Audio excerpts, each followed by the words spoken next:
पाकिस्तान और अमेरिका के दरमियान तिजारती ताल्लुकात एक तवील अरसे से कायम हैं, जिनमें वक़्त-फ़ौक़त उतार चढ़ाव आता रहा है। हालिया दिनों में अमेरिका की जानिब से पाकिस्तानी बरामदात पर 29% इजाफी टैक्स आयद किए जाने के बाद पाकिस्तान की हुकूमत ने फौरी तौर पर एक आला सतही वफ्द को वाशिंगटन भेजने का फैसला किया है ताकि इस मसले पर बातचीत की जा सके और बरामद कुनंदगान को दरपेश मुश्किलात का हल तलाश किया जा सके। वज़ीर ख़ज़ाना मोहम्मद औरंगज़ेब के मुताबिक ये इक़दाम न सिर्फ पाकिस्तान की बरामदी सनत के तहफ़्फ़ुज़ के लिए ज़रूरी है, बल्कि दोनों ममालिक के दरमियान माशी रवाबित को मज़ीद मुस्तहकम बनाने में भी मददगार साबित होगा।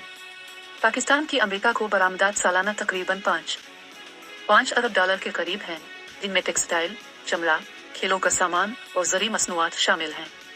इजाफी महसूलात की वजह से इन बरामदात को शदीद धचका लग सकता है, जिससे न सिर्फ ज़र मुबादला के ज़खायर पर असर पड़ेगा बल्कि रोज़गार के मौके भी मुतासिर होंगे। पाकिस्तानी वफ़द का मकसद ये है कि अमेरिका को इस बात पर कायल किया जाए कि पाकिस्तान एक तरक्की पजीर मुल्क है और ऐसे इजाफी टैक्स उसकी मईशत के लिए नुकसानदेह हैं।